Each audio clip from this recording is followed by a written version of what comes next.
ताज्या बातम्यांसाठी ABP माझाला subscribe करा आणि बेल आयकॉन प्रेस करा।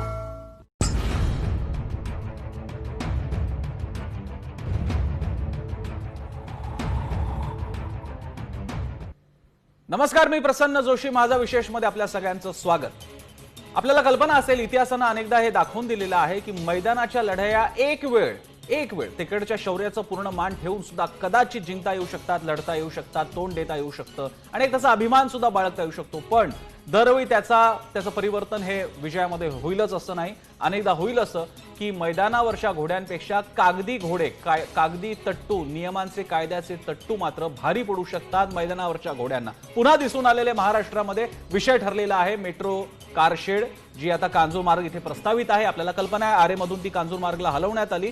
त्या बाबतीत आता एक नवीन खुलासा, म्हटलं तर तसा तो नवीन खुलासा नाहीये, पण तरी सुद्धा बातमी मोठी झाली, त्यामुळे एक नवीन खुलासा आला की केंद्राची या मिठागरांच्या जमिनीवरती मालकी आहे, हस्तक्षेप आहे आणि राज्य शासन स्वतःच्या बाजूने एकतर्फी निर्णय घेऊ शकत नाही। आणि यानंतर पुन्हा एकदा वाद तयार झालेला आहे, केंद्र विरुद्ध राज्य सरकार।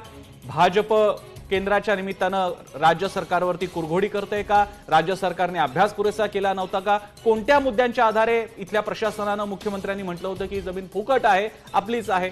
तर दुसरीकडे महापौर म्हणतायत, त्यांनी आधीच्या मुख्यमंत्र्यांचा दाखला दिलेला आहे की जमीन महाराष्ट्र शासनाचीच आहे। हाच विषय आपण घेतलेला आहे। हा सगळ्यांच्या, विशेषतः मुंबईकरांसाठी जिव्हाळ्याचा प्रश्न आहे, कारण हे असंच चालू राहिलं तर मेट्रो कारशेड कधी होईल ती होईल, त्यानंतर तो प्रोजेक्ट होईल तेव्हा होईल आणि खर्च मात्र वाढत जाईल। आपण चर्चेला सुरुवात करूयात। माझ्यासोबत मान्यवर आहेत।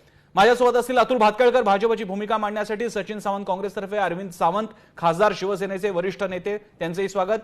याशिवाय गणेश ठाकूर, आमचे ब्युरो चीफ, ते सुद्धा त्याच ठिकाणी, त्यांच्या मागे कारशेडचा तो बोर्डही दिसतोय। अभय देशपांडे आहेत आणि नगर वास्तुरचना तज्ञ, शहर नियोजन तज्ञ चंद्रशेखर प्रभू सरपण आहेत। सगळ्यांचं स्वागत। मी गणेश पासून सुरुवात करतो। गणेश, या घडीला, आजच्या दिवसातल्या या घडीपर्यंत याबद्दलच्या काही वेगळ्या डेव्हलपमेंट समोर आल्या आहेत का? काय माहिती आहे?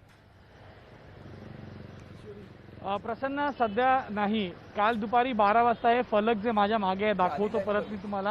हे फलक लावलं आम्ही, इथे लोकांशी बोललो की कोण आले होते, कोण अधिकारी होते। त्यांचं म्हणणं आहे की दुपारी आले आणि 2 ठिकाणी, इथं आणि पुढे, फलक लावून गेले।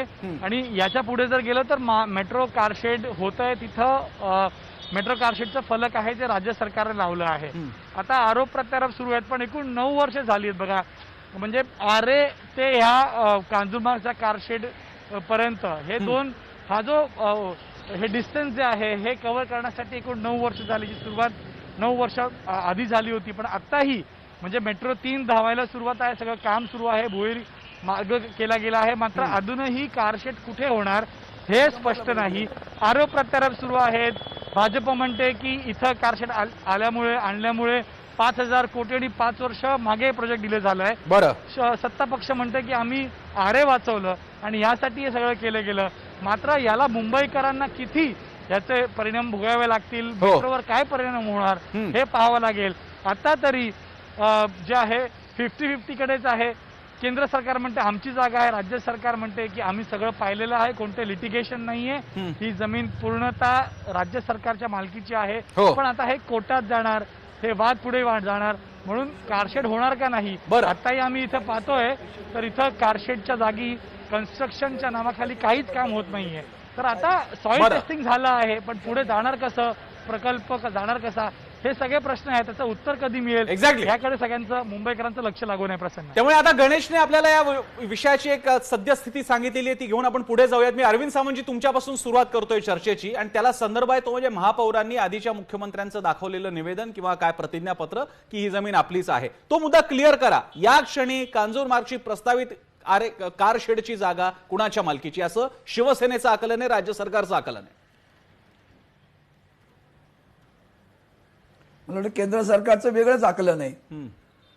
जर केंद्र सरकारची ती जमीन होती आणि मागच्या सरकारमध्ये सुद्धा याच जागेचा प्रस्ताव वारंवार आम्ही सांगत होतो की ही जागा घ्यावी, तेव्हा कधी फलक लागला नाही। फलक आता, खरं तर ती जमीन आता MMRDA कडे आहे आणि MMRDA कडनं राज्य, म्हणजे MMRDA राज्याचीच आहे, त्याने ती जमीन घेतली। हा जो काही खोडा घालण्याचा जो प्रकार आहे ना, इतकी व्हिलनिश वृत्ती मी कधी पाहिली नाही राजकारणात। कशाचं राजकारण करतोय आपण? ज्या सेवा लोकांना द्यायच्या त्या सेवेमध्ये राजकारण. आणि खरं तर म्हणजे मी शिवसेनेचं आहे म्हणूनही सांगत नाही मला. महाराष्ट्र सरकारचं कौतुक केलं पाहिजे. आरेचं जंगल वाचवणं, अरे तीच तर फुफ्फुस आहे त्या मुंबई शहराची. आणि ते काय आज नाही बोलत आहे आम्ही सत्तेत आलो म्हणून. आदरणीय मुख्यमंत्री विद्यमान उद्धवजी ठाकरे साहेब हे सातत्यानं पूर्वी सुद्धा मानत होते की हे बाबा ही शहराची फुफ्फुस आहे, त्यांना वाचवा. तुम्ही ऐकलं नाही. आता आम्ही केलं तर त्याला कसा खोडा घालायचा. इतके दिवस त्यांच्यातलं एक जण तरी बोललं होतं का हो? इतके दिवस भारतीय जनता पार्टीचा एकाने तरी हा मुद्दा उपस्थित केला होता का? नाही. आता अचानक कसा आला?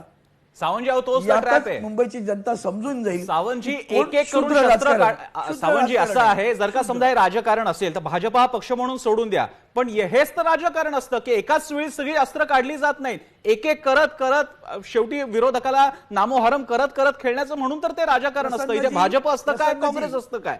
त्यामुळे असं म्हणणं की त्यांनी इतक्या काळात का नाही काढला मुद्दा, याला आता काय अर्थ आहे? आता प्रश्न असा आहे की तुमचं म्हणणं काय, या नियमावरती बोट ठेवते भाजप, तर तुमचं म्हणणं काय? आहे ना अर्थ याला काय नाही. प्रसन्नजी पहिला पूर्ण करू द्या. तुम्ही आता म्हणाल की नाही यालाच राजकारण म्हणतात. समाजकारणामध्ये राजकारण नको. राजकारण करायला भरपूर आखाडे आहेत. तुम्ही जे काय प्रकार अगदी मुंबईच्या पूर्व किनाऱ्याच्या संदर्भात सुद्धा केले तर आमचं नाही. बरोबर, नितीन गडकरींसारख्या एका तडफदार नेत्यानं आणि मंत्र्यानं त्या मुंबईच्या पूर्व किनाऱ्याच्या विकासाचं सार नियोजन केलं. 5 वर्षात फाईल हल्ली नाही हो. इतकं शूद्र राजकारण करता तुम्ही. बरं, तुमच्यात ना, म्हणजे आम्ही तेव्हाही इंडित होतो. त्या माणसाने इतकं सुंदर प्लॅन केलं होतं, नाही करू दिलं. हा जो खोडा काढण्याचा प्रकार आहे ना, मुंबईची कुठल्याही परिस्थितीत मुंबईची अवहेलना करावी, तिची प्रतिभा मलिन करावी, हे जे राजकारण सुरू आहे त्याची निंदा करावी ती तितकी थोडी आहे, लक्षात घ्या. बरं, भातखळकरजी, सगळा विषय तुमच्या समोर आहे, काय म्हणणं आहे आपलं? नाही, पहिला मुद्दा तर असा आहे की हा काही केंद्र राज्य संघर्ष वगैरे काही नाहीये. अच्छा, ठीक आहे, वृत्तपत्रांनी आणि तुम्ही सुद्धा त्याची हेडलाईन वगैरे दिलेली आहे. पण ज्यांना प्रशासनाची माहिती असते त्यांना हे माहिती आहे की केंद्र आणि राज्य यांच्यामध्ये अनेक विषयावर मतभेद असतात, अनेक विषयावरची प्रश्नांची चर्चा चालू असते. त्यामुळे हे ठीक आहे, आज एका वृत्तपत्राने केंद्र राज्य संघर्ष, तुम्ही सुद्धा हेडलाईन 30 लावली आहे. मुळामध्ये कुलाबा ते सिप्स ही जी अंडरग्राऊंड मेट्रो आहे, या मेट्रोचा जो प्रकल्प आहे हा गेले कित्येक वर्षापासून चालू होता. आणि तत्कालीन सरकारने, म्हणजे आघाडी सरकारने 2013 मध्ये कांजूरमार्ग मध्ये याची कारशेड करण्याचा प्रयत्न केला. त्यावेळेला सुद्धा सॉल्ट कमिशनरने हे सांगितलं की ही लँड आमची आहे, क्रमांक 1. त्यावेळेला लोक कोर्टात गेली होती आणि कोर्टात गेल्यानंतर लोकांनी, हायकोर्टाने सांगितलं की 2015 मध्ये की तुम्हाला जर का ही जागा तुमची असं म्हणायचं असेल राज्य सरकारला, तर अशी पद्धत असते की अवॉर्ड बाजूला ठेवायचं, तुम्ही आता 3,500 कोटी रुपये इथे भरा, ज्याच्या मालकीची जागा असेल त्याला ते मिळेल, तुमच्या मालकीची निघाली तुम्हाला परत देऊ, त्यांच्या मालकीची निघाली त्यांना परत मिळेल. आणि म्हणून राज्य सरकारने पर्याय नसल्यामुळे आरे कारशेड मध्ये त्या ठिकाणी आरेमध्ये कारशेड निर्माण करण्याचा कामाला प्रारंभ केला. आता अरविंद सावंत हे विकास आणि हलकटपणा, या सरकारचं वैशिष्ट्य काय आहे की जिथे मुख्यमंत्री यांचे प्रमुख नेते, तुम्ही हलकट वापरायला लागतो. मी हलकटपणा शब्द नाही वापरला, मी नाही वापरला हलकटपणा शब्द की नाही. हे अतुल भातखळकर, मी हलकटपणा शब्द नाही वापरला. माझा पुन्हा रिवाइंड करून दाखवा. नाही, त्यांनी नाही वापरला. पुन्हा रिवाइंड करून दाखवा. नाही वापरला.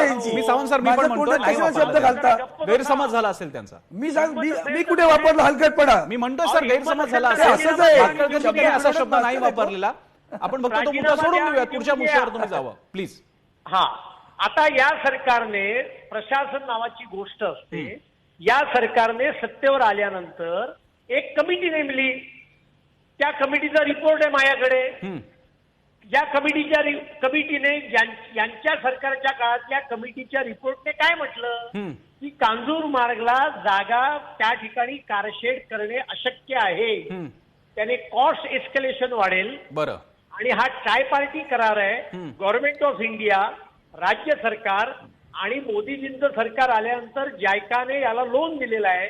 त्या करारानुसार कॉस्ट एस्केलेशन झालं तर गव्हर्नमेंट इंडियाने सांगितलेलं आहे की याचं कॉस्ट एस्केलेशन जे आहे ते राज्य सरकारला स्वीकारावं लागेल. बरं. आणि या कमिटीने म्हटलंय 5,000 ते 11,000 कोटीपर्यंत कॉस्ट एस्केलेशन हे त्या ठिकाणी होण्याची शक्यता आहे. बरं. आणि हा सगळा भार हा महाराष्ट्राच्या जनतेला सोसावा लागेल. त्यामुळे आरेमध्येच कारशेड करावी असं यांच्या सरकारने नेमलेल्या कमिटीचा हा रिपोर्ट आहे. बरं.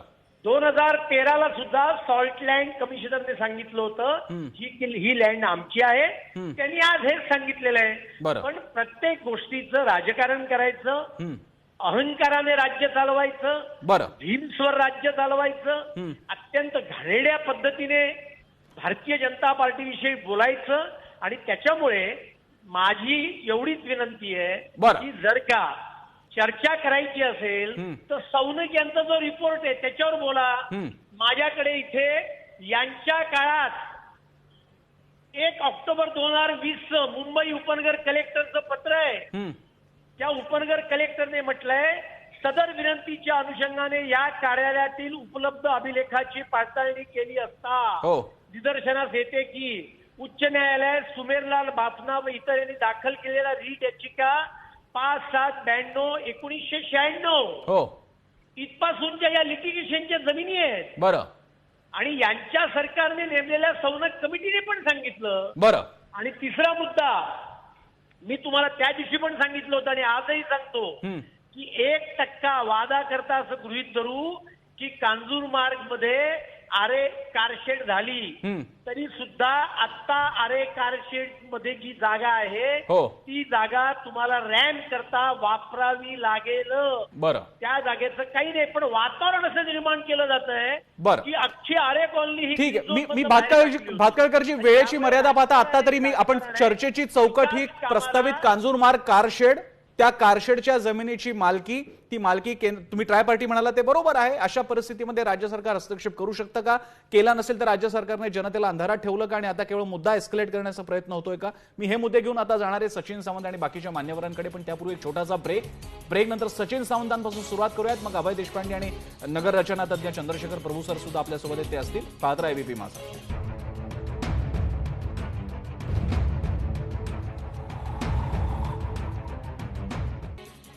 ब्रेक नंतर आपल्या सगळ्यांचं स्वागत. आपली चर्चा सुरू आहे कांजूरमार्ग इथे प्रस्तावित कारशेड आणि त्या जमिनीवरती ती जी मिठागरांची जमीन आहे त्याच्यावरती केंद्राच्या आता समोर आलेल्या मालकीच्या मुद्द्याची. हा मुद्दा नवीन नाहीये. हा मुद्दा यापूर्वी सुद्धा चर्चेत आलेला आहे. आता कारशेडच्या मुळे तो पुन्हा मालकीचा मुद्दा चर्चेत आलेला आहे. त्याची फार मोठी बातमी झालेली. मी आता पहिल्यांदा जातो सचिन सावंतांकडे, मग अभय देशपांडे आणि चंद्रशेखर प्रभूंकडे मी जाईन. सचिन सावंतजी, अतुल भातखळकरांनी आता सगळे मुद्दे मांडलेले. त्यातला प्रमुख मुद्दा म्हणजे या गोष्टी आधीच जाहीर होत्या. या गोष्टी या सरकारच्या महाविकास आघाडीच्या सरकारच्या अभ्यास समितीने दाखवून दिल्या होत्या. मग तरी सुद्धा भाजपकडे बोट का दाखवताय? नाही, मी मगाशी ट्विट देखील केलंय. कदाचित आपल्याकडे पोहोचलं की नाही माहिती, त्याच्या माध्यमांकडे पोहोचलेलं आहे आणि याची इत्यंभूत माहिती जी खरी परिस्थिती आहे ती मी त्याच्यासमोर मांडली. आणि त्यातनं भारतीय जनता पक्ष हा महाराष्ट्राच्या विकासाच्या झारीतला कसा कमलाचार्य झालेला आहे हे आता मी स्पष्ट केलंय. आता मेट्रो कारशेडच्या संदर्भामध्ये जर बघायचं झालं कांजूरमार्ग मधल्या जागेच्या संदर्भात, तर या जागेच्या संदर्भातली इत्यंभूत माहिती भाजपाकडे आहे. याचं कारण असं की ही जी जागा आपण म्हणतोय दोन वेगवेगळ्या जागा आहेत. एक 200 एकरची जागा जी बाफना या संदर्भामध्ये जी लिटिगेशनची जागा जी आहे त्या संदर्भामध्ये सॉल्ट डिपार्टमेंट, बाफना आणि राज्य सरकार यामधलं जे लिटिगेशन 1996 सालापासून जे अतुल भातखळकर म्हणतात ती बरोबर परिस्थिती आहे. ऍडव्होकेट जनरल यांनी या संदर्भामध्ये राज्य सरकारनं जेव्हा अहवाल मागितला त्यावेळेला हे स्पष्ट केलेलं आहे की 200 एकरची ही जी जागा आहे आणि 102 एकरची जी मेट्रो कारशेडची जागा या वेगळ्या जागा आहेत. लक्षात घेतलं पाहिजे, या जागा एक नाहीत. त्यामुळे हे जे अगोदरचं ते पत्र राज्य सरकारनं पाठवलं होतं त्यावेळेला त्या दृष्टिकोनात पाठवलं होतं की ही 200 एकरची जागा आहे. परंतु ऍडव्होकेट जनरल यांनी स्वतः त्या संदर्भामध्ये सांगितलं की 102 एकरची जागा ही वेगळी आहे. आता या 102 एकरच्या जागेच्या मालकीच्या संदर्भामध्ये जे पत्र पाठवले सॉल्ट विभागानं त्याच्याबद्दलची माहिती जर घेतली तर या जागेची मालकी ही 1969 साली महाराष्ट्र शासन होतं. 1981 सालापासून महाराष्ट्र शासनच तिथे नाव आहे आणि वेळोवेळी सॉल्ट विभागाला ही संधी देण्यात आली होती की तुमच्या जर काही तुमच्याकडे पुरावे आहेत की राज्य सरकारने ही जागा अधिग्रहित करून तुम्हाला दिलेली आहे हो. तर ते सादर करा. 2015 साली शेवटची त्यांना त्या ठिकाणी मुदत दिली होती. त्यावेळेला विभागीय आयुक्तांनी हा निकाल दिलेला आहे बरं. की या संदर्भामध्ये जे पुरावे आहेत ते सॉल्ट विभागाला दाखल करता आलेले नाहीत, त्यामुळे ही जागा राज्य सरकारची आहे असं शिक्कामोर्तब केलं. आता त्यानंतर म्हणजे हे सरकार कोणाचं होतं? फडणवीस सरकारचं. हो. त्यानंतर ह्याचं अपील जे आहे ते तत्कालीन महसूल मंत्री चंद्रकांत पाटलांकडे गेलं होतं 2017 साली. बरं. आणि 2018 साली तत्कालीन महसूल मंत्री चंद्रकांत पाटील यांनी हे शिक्कामोर्तब केलं त्याच्यावरती की विभागीय आयुक्तांचा निकाल जो आहे तो कायम करण्यात येतोय. सॉल्ट विभागाचा कुठल्याही तऱ्हेचा त्याच्यामध्ये हे नाही. त्यानंतर 3 वर्ष झाली 2018 पासून आता 2020 पर्यंत हो.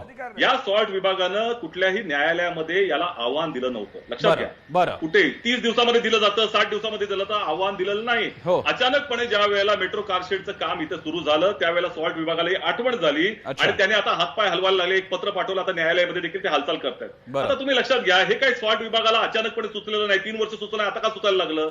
हे मोदी सरकारच्या आदेशानं हे झालेलं आहे. आता मोदी सरकारचा आदेश कोणावर ना, तर भातखळकर सारखी मंडळी असतील, फडणवीस साहेबांसारखे असतील की भाजपातले जे महाराष्ट्र भाजपातले नेते जे आहेत त्यांना हा जो पोटचूळ आहे की महाराष्ट्र विकास आघाडी सरकारच्या माध्यमातून विकासाचं काम होत आहे त्यांच्या दबावामुळे हे जे झालेलं ठीक आहे. तो मुद्दा त्यांना कधी कोणी सुचवून द्या, पण तुम्ही बाकीचा सांगितलेला मुद्दा इंटरेस्टिंग आहे. त्याबद्दल भातखळकरांची कमेंट आणि मग अभय देशपांडे. भातखळकरजी, सगळा विषय भाजपाला आधीपासून माहित होता, उलट भाजप आता तिकडे झारीतला त्यांनी काहीतरी वेगळा शब्द वापरला, मूळ शब्द शुक्राचार्य असा मी म्हणेन.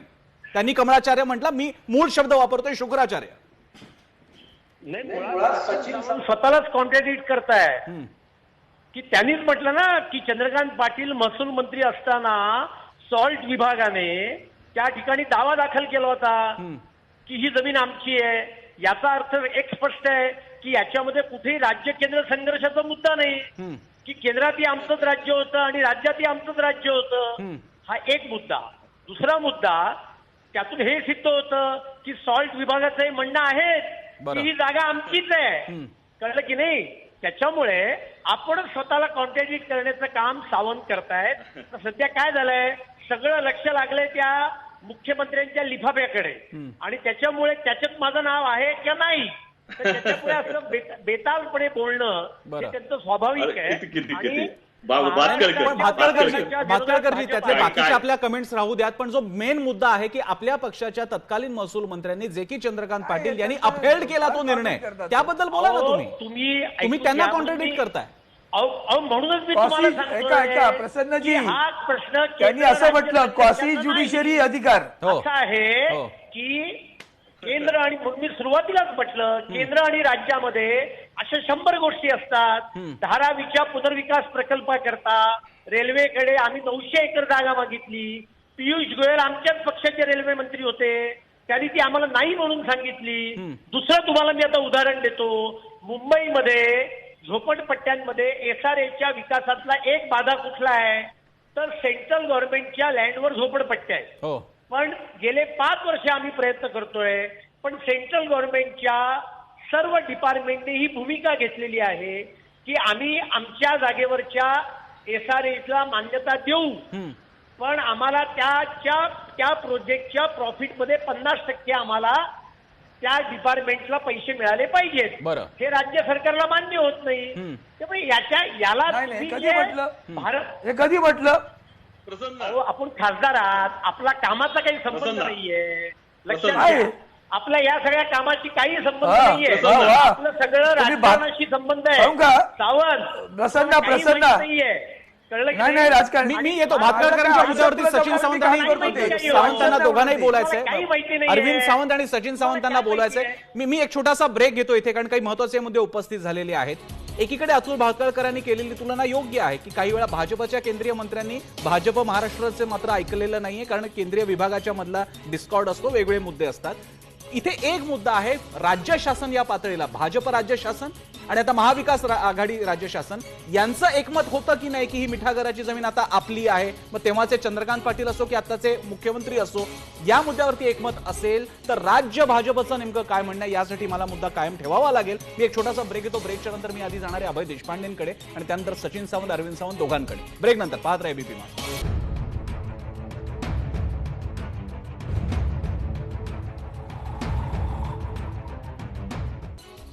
ब्रेकनंतर आपल्या सगळ्यांचं स्वागत। आजच्या चर्चेमध्ये शासन, प्रशासन, केंद्र शासन, राज्य शासन आणि राजकीय पक्ष ज्यांची आधी सत्ता नंतर विरोधात असा सगळ्यांचा कसा गुंता तयार होतो हे आपल्याला सगळ्यात दाखवणारा विषय आहे। हा जरूर बघा ही चर्चा आणि नंतर जमलं तर YouTube वरती पण जाऊन बघा।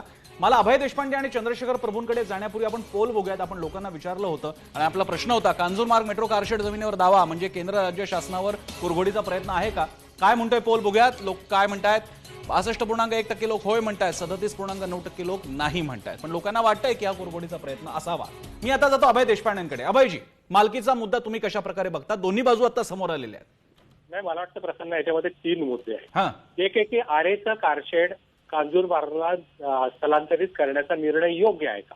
तर मला वाटतं की जंगल तोडून झाल्यानंतर तिथे आता यापुढे एकही झाड तोडावं लागणार नाही असं प्रतिज्ञापत्र राज्य सरकारने कोर्टात दिल्यानंतर आता त्याच्यात शिफ्ट करून त्यात काय हासिल होणार आहे हा एक प्रश्न झाला। दुसरा प्रश्न आहे या जमिनीची मालकी, तर ज्याचा उल्लेख मगाशी सचिन सावंत यांनी केला की सॉल्ट कमिशनरनी या संदर्भात जे उपनगर जिल्हाधिकाऱ्यांनी याला राज्य शासनाची मालकी आहे असा जो निर्णय दिला होता त्या निर्णयाच्या विरुद्धात कॉस्टी ज्युडिशियल अथॉरिटी म्हणून राज्याच्या महसूल मंत्र्यांकडे अपील केलं होतं आणि डिसेंबर 2018 मध्ये महसूल मंत्री, तत्कालीन महसूल मंत्री चंद्रकांत पाटील यांनी हे राज्य शासनाच्या बाजूने हा निर्णय दिलेला आहे।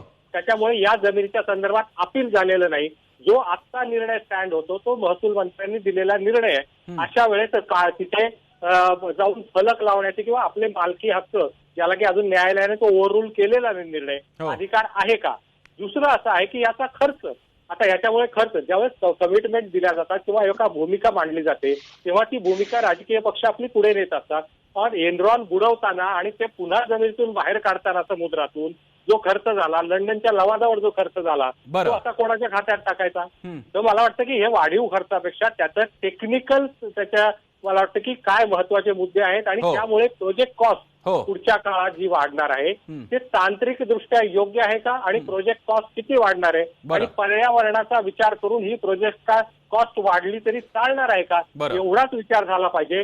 फक्त माय वे और नो वे ही जी भूमिका घेऊन या प्रकल्पामध्ये खोडा घालायचा प्रयत्न केला तर ती जो खोडा घालतायत त्यांच्यावरती प्रकल्प खर्च वाढण्याची जबाबदारी घ्यावी लागेल। आणि आज मात्र चंद्रकांत पाटील यांचा निर्णय त्या जमिनीच्या बाबतीतला निर्णय स्टँड होतो ही आजची वस्तुस्थिती आहे। बरं, मी चंद्रशेखर प्रभूंकडे जातोय। प्रभूजी, या राजकारणाच्या पलीकडे तुमच्याकडनं मार्गदर्शनाची अपेक्षा की यातून मार्ग काय निघू शकतो? मग कॉस्ट वाढून पैसे देऊन केंद्राकडनं ती वळती करता येऊ शकते का? आपण कोर्टात जाण्याचा मार्ग आहे, कारण कोर्टात जाण्याचा मार्ग पुन्हा सॉल्ट कमिशनरकडे सुद्धा असणार आहे। तुम्ही कसं पाहताय?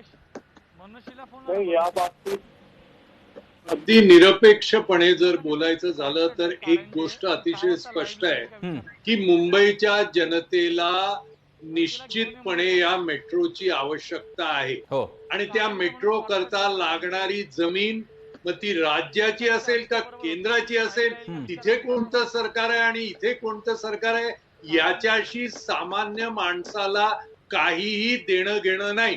जे कोण असतील त्यांनी निर्णय घ्यावा। लोक तुम्हाला बघताय, जो कोण ह्याच्यात मध्ये खोडा टाकण्याचा प्रयत्न करतायत किंवा जो कोण याच्या आड येत आहेत त्यांना लोक निवडणुकीत झोपवणार आहेत हे लक्षात घ्या।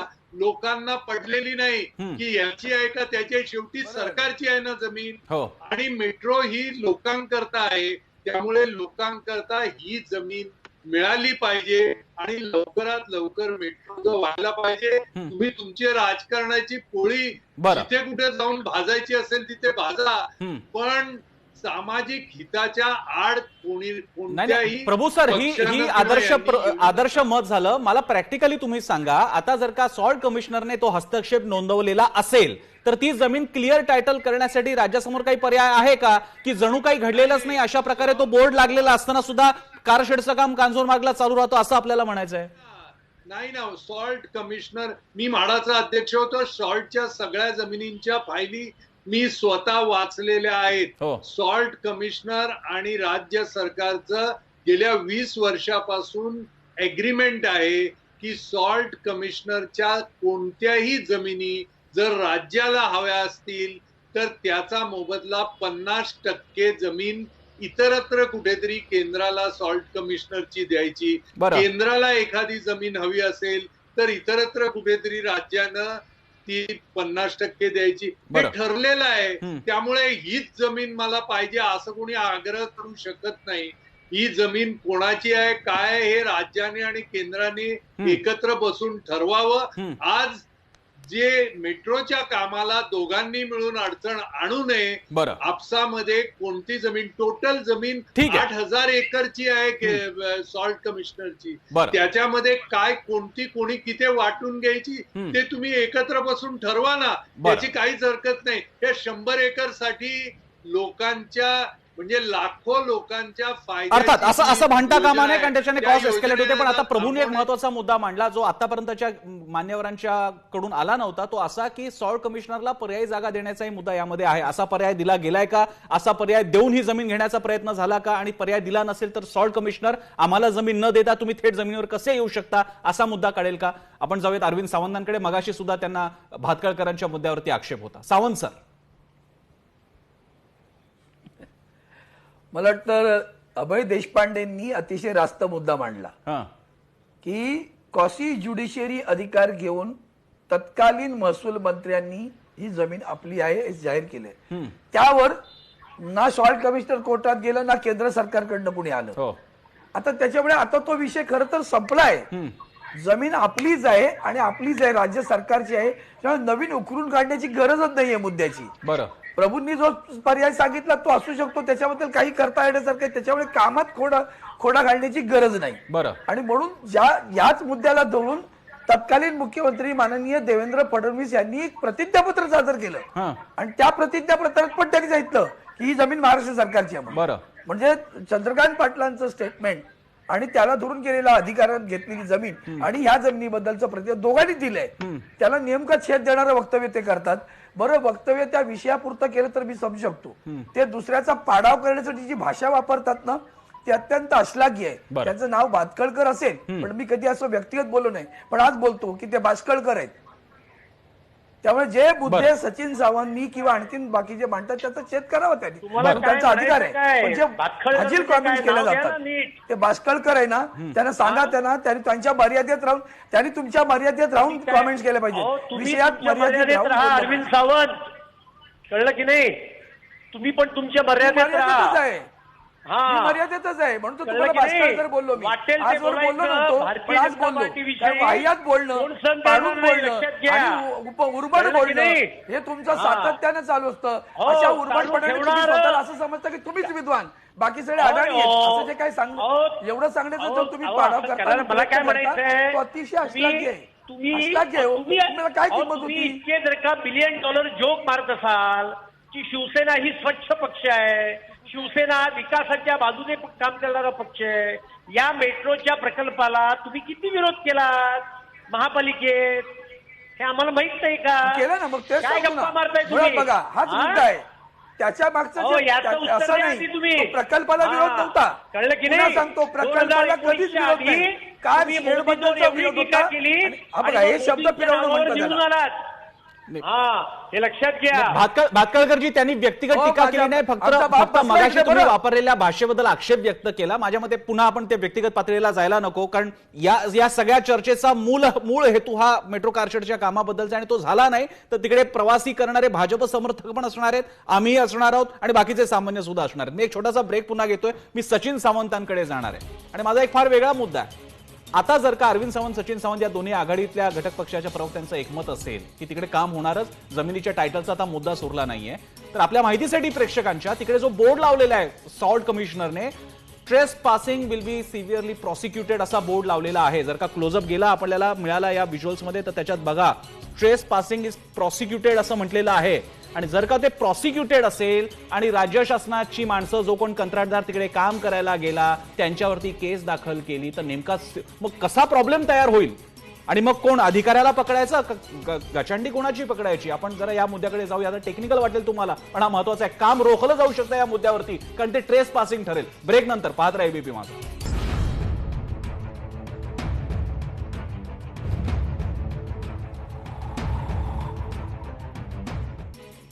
ब्रेकनंतर आपल्या सगळ्यांचं स्वागत. आपण पाहताय माझा विषय. शेवटच्या सेगमेंटमध्ये आहोत. वेळ कमी आहे. सगळ्यांना विनंती आहे की थोडक्यात त्यांनी मुद्दा मांडला तर मला लोकांकडे जाता येईल. मी गणेश पासून सुरुवात करतोय. गणेश, तो मगाशी माझा मुद्दा जो मी सचिन सावंतांसाठी ठेवलेला आहे, जर का तिथे ट्रेस पासिंग प्रॉसिक्युटेड म्हटलं असेल त्या बोर्डावरती केंद्र सरकारच्या, तर मग आता तिथे काही सुरक्षा यंत्रणा असणार आहेत, मग कारवाई नेमकी कशी करणार, मग काम कसं होणार राज्य सरकारकडून? प्रसन्न, ह्याचं उत्तर नंतरच मिळेल की ट्रेस पासिंग केली तर काय. कारण आता तरी या मालकीचा हक्क दाखवणारा हा फलक जो आहे इथे लावण्यात आलेला आहे. मूळतः मी एक मुंबईकर म्हणून आपली बाजू आपला मांडू इच्छितो. बरोबर. मूळतः 9 वर्षांपूर्वी या कारशेडला किंवा इथं कारशेड आणण्याचं एक प्रपोजल होतं, पण नंतर सरकार बदललं आणि हे कारशेड पुन्हा आलेलं आहे आणि पुन्हा हे कारशेड आता इथं येत आहे. 2 वर्ष कोणत्याही कारशेडला पुन्हा डेपोला बनवण्यात लागणार आहेत. ऑलरेडी 40% प्राइस एस्केलेशन झालेलं आहे या प्रोजेक्टमध्ये. तर मुंबईकरांना ही मेट्रो कधी मिळेल, मुंबईकरांवर अतिरिक्त भार का येतोय हे प्रश्न आहे. राजकारणामुळे येतोय का, समाजकारणामध्ये राजकारण आणणं हे योग्य आहे का, एक मुंबईकर म्हणून माझा प्रश्न आहे. कारण अजूनही 2 ते 2.5 वर्ष, स्वतः आरे राजू म्हणाले आहेत की डेपो सुरू किंवा फंक्शन होण्यामध्ये 2-2.5 वर्ष लागतील. आणि पॅरलल जरी काम आपण सुरू केलं तरी प्रोजेक्टचं जे प्राइस एस्केलेशन आणि टाइम जे वाढत चाललेलं आहे, त्यामुळे मुंबईकरांना अनेक प्रश्न पडले आहेत की मेट्रो, या मेट्रोत ते कधी प्रवास करतील, मेट्रो त्यांना कधी मिळेल, या प्रश्नांची उत्तरं या सर्व मान्यवरांकडून अपेक्षित आहेत. प्रसन्न, अर्थात गणेश, या भावना सगळ्या मुंबईकरांच्या असतील. फक्त प्रश्न असा आहे की हा प्रश्न जर का आपण विकास आघाडीकडे घेऊन गेलो तर ते म्हणतात भाजप मध्ये येत आहे, भाजपकडे गेलो तर भाजप म्हणते की आम्ही सगळं करूनच ठेवलं होतं, तुम्ही स्वतःच तुमची समिती म्हणते की अनवायबल आहे जाणं, तरी सुद्धा तुम्हाला कांजूर मार्गलाच करायचंय. त्यामुळे हा एक ब्लॅक होल बनून गेलेला आहे. मी सचिन सावंतांकडे जातो. सचिन सावंतजी, आता या परिस्थितीमध्ये जिकडे केंद्र सरकारने मालकीचा बोर्ड लावलेला आहे, तुम्ही काम कसं तिथे सुरू करणार? नाही, मी मगाशी जे म्हणालो की हे कमळाचारी आहेत, याचं कारणच ते आहे. कारण आताच्या परिस्थितीमध्ये हे अचानकपणे त्यांना पश्चातबुद्धी कशी सुचली याचं कारण बघा, किती नवीन कोरा बोर्ड लावून ठेवलाय. एवढ्या वर्षामध्ये त्यांनी कधी बोर्ड लावण्याची वेळ आली नाही, त्यांनी लावला नाही. आता का लावला याचं कारण आहे की निश्चितपणे हा प्रकल्प चालू होण्याचे म्हणजे काम चालू झालं तिथं, म्हणून लावलेला आहे. 2018 पासून, मगाशी देशपांडे साहेबांनी सांगितलं, 2018 पासून तो बोर्ड का लावला गेला नाही ह्याचंही उत्तर दिलं नाही, त्याला अपील केलेलं नाहीये. याचा अर्थ सॉल्ट विभागाला पूर्णपणे माहिती आहे की ही जागा राज्य सरकारची आहे. त्यांना परवानगी दिली होती, त्यांना त्या ठिकाणी मुभा दिली होती की तुम्ही तुमच्याकडे पुरावे द्या. ते 2015ला देऊ शकले सचिनजी, हे तुमचं गृहीतक तुम्ही कोर्टात कसं मांडणार? इतकी वर्ष बोर्ड लावला नाही, ही काही कोर्टात सांगण्याची भाषा नाही. हे तुम्ही इकडे अतुल भातखळकरांना विचारू शकता. सॉल्ट कमिशनर असं नाही म्हणणार, तो म्हणेल मला वाटलं मी आता लावला बोर्ड. असं अनेकदा झालेलं आहे की काही ठिकाणी ट्रेस पासिंग सुरू झाल्यानंतर बोर्ड लावतात. प्रसन्न, या संदर्भामध्ये गव्हर्नमेंट ऑफ इंडिया कडनं ज्या पद्धतीचं हे वर्तन झालंय ते बेकायदेशीर आहे. नंबर 1, याला उत्तर आता राज्य सरकार लगेचच तयार करतंय, याची प्रक्रिया सुरू झालेली आहे. सॉल्ट विभागाला पत्राचं उत्तर दिलं जाईल आणि त्यानंतर कायदेशीर कारवाई करून तो बोर्ड काढला जाईल. कारण तिथं कुठलाही अधिकार नाही, बेकायदेशीरपणे लावलेला बोर्ड आहे. आणि ज्या पद्धतीनं आता किरीट सोमय्या असतील, भातखळकर असतील, भाजपचे नेते, तर लगेच स्टँड बदल. तुम्ही लक्षात घ्या, अपेक्षा अशी आहे की महाराष्ट्राचा अधिकार आहे ती जागा, तर महाराष्ट्राच्या बाजूने येणं उभं. मी विचारतो सचिनजी, मी मगाशी तोच मुद्दा उपस्थित केलेला, तुमचा मुद्दा घेऊन मी जातो. भातखळकरजी हाच मुद्दा आहे, सोडून द्या. सॉल्ट कमिशनर हे पुन्हा केंद्र सरकारच्या अखत्यारीतलं, पुन्हा ती एक स्वतः डिपार्टमेंट आहे. त्यांचं काय म्हणणं आहे तुम्ही म्हणताय ते बरोबर आहे. भाजप सरकारच्या काळात रेल्वे मंत्री असून सुद्धा भाजपचे त्यांनी हरकत घेतली होती. तुमची उदाहरणं पण बरोबर आहेत. पण तुमचा जो धारावी बद्दलचा मुद्दा असेल त्याला शिवसेनेने आज आक्षेप घेतलाय का? आणि त्याच धर्तीवर एक आधीचा राज्य सरकारचा पक्ष म्हणून, जो की तुमचा पक्ष होता, आणि महाराष्ट्र भाजप प्रदेश युनिट म्हणून या मुद्द्याला तुमची हरकत आहे का की केंद्रातला हा विभाग इकडे हरकत घेतोय जमिनीवर? पहिला मुद्दा असा आहे, मग मी सुरुवातीलाच सांगितलं की तुम्ही विनाकारण हे केंद्र विरुद्ध राज्य असं चित्र रंगवताय. महाविकास आघाडी सरकारचा त्याच्यामध्ये इंटरेस्ट हा आहे की आपल्या असर्कित्वावर आणि आपल्या अकार्यक्षमतेवर पांघरून घालण्याकरता हे जन्माला आल्यापासून हा एकच मुद्दा मांडताय की केंद्राचा अन्याय, केंद्राचा अन्याय. त्याच्यामुळे पहिला मुद्दा असा आहे, केंद्र आणि राज्य असा काही संघर्षाचा विषय. आता तुम्ही बोर्ड दाखवला, त्या बोर्डमध्ये तुम्ही म्हणताय की काय ट्रेस पासिंग केलं तर प्रॉसिक्यूट केलं जाईल. हे कॉमन आहे, कुठल्याही बोर्डवर असं मिळलं असतं. काय आपल्याला दिसली का की तुम्ही माझ्या जागेमध्ये आलात तर मी तुमचं स्वागत करीन? तेव्हा हा काही मुद्दा नाही.